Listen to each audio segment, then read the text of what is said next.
இது அன்புடன் goals kitchen. நாம இன்னைக்கு பார்க்க போறது செரிமானத்துக்கும் சளியையும் சரி பண்ணக்கூடிய மிளகு ரசம். வாங்க எப்படி செய்யறதுன்னு பார்க்கலாம். முதல்ல ஒரு லெமன் சைஸ் புளியை ஊற வச்சுக்கலாம். பழைய புளியாக இருந்தால் 10 நிமிஷம் ஊற வச்சா போதும். புது புளியாக இருந்தால் ஒரு அரை மணி நேரத்துக்கு ஊற வச்சாதான் நல்லா கரையும். அடுத்து மசாலா அரைச்சிக்கலாம். அதுக்கு ஒரு மிக்ஸி ஜாரில் 1 டீஸ்பூன் சீரகம் சேர்த்துக்கலாம். கூடவே 2லேருந்து 3 டீஸ்பூன் மிளகு சேர்த்துக்கலாம், நம்ம காரத்துக்கு ஏற்ற மாதிரி. இப்போது இதை பல்ஸ் மோடில் ஒரு 10 செகண்ட் அரைச்சி எடுத்துக்கலாம். நரன்னு அரைச்சி எடுத்தால் போதும். அடுத்து இது கூட ஒரு 10 பல்லு பூண்டு சேர்த்துக்கலாம். கூடவே ஒரு மீடியம் சைஸ் தக்காளியை கட் பண்ணி சேர்த்துக்கலாம். சேர்த்துட்டு இதையும் பல்ஸில் அரைச்சி எடுத்துக்கலாம். அவ்வளோதான், மசாலா ரெடி ஆகிடுச்சு. இப்போ நம்ம ரசம் தாளிச்சிடலாம்.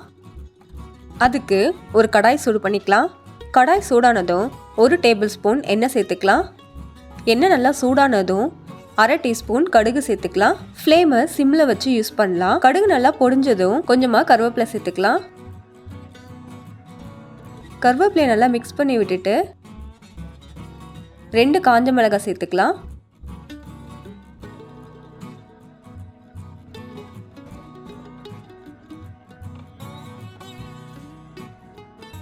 காஞ்ச மிளகாய் சேர்த்துட்டு ஒரு தடவை நான் கலந்து விட்டுட்டு நம்ம அரைச்சி வச்சிருக்க மசாலாவை சேர்த்துடலாம்.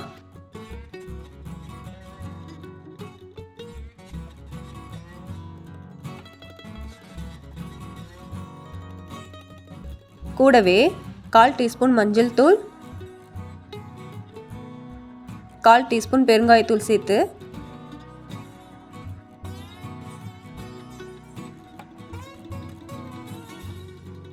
ஒரு தடவை நல்லா கலந்து விட்டுட்டு நம்ம ஊற வச்ச புளியை கரைச்சி சேர்த்துக்கலாம்.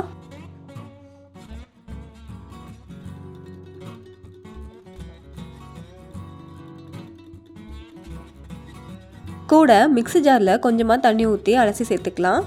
அடுத்து கூட இன்னொரு 1 கப் தண்ணி சேர்த்துக்கலாம். மொத்தமாக 2.5 கப் தண்ணி சேர்த்தா கரெக்டாக இருக்கும். தண்ணி சேர்த்ததுக்கப்புறம் தேவையான அளவு உப்பு சேர்த்துக்கலாம். கூடவே கொஞ்சமாக நறுக்குன கொத்தமல்லி எல்லாம் தூவிட்டு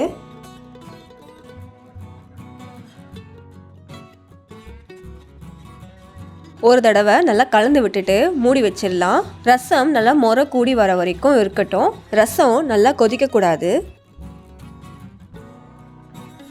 நல்லா நுரை கூடி வந்ததும் லைட்டாக அங்கங்கே கொதி வரும். அப்போ நம்ம ஸ்டவ் ஆஃப் பண்ணிடலாம்.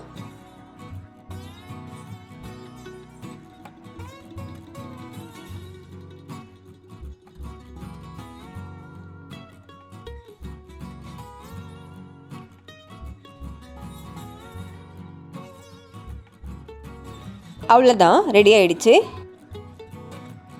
சுவையான மிளகு ரசம் ரெடி. இந்த வீடியோ உங்களுக்கு பிடிச்சிருந்ததுன்னா லைக் பண்ணுங்கள், உங்கள் நண்பர்களோட ஷேர் பண்ணுங்கள். மறக்காமல் எங்கள் சேனலுக்கு சப்ஸ்கிரைப் பண்ணுங்கள். பக்கத்தில் இருக்க பெல் ஐக்கானை கிளிக் பண்ணுங்கள். நன்றி.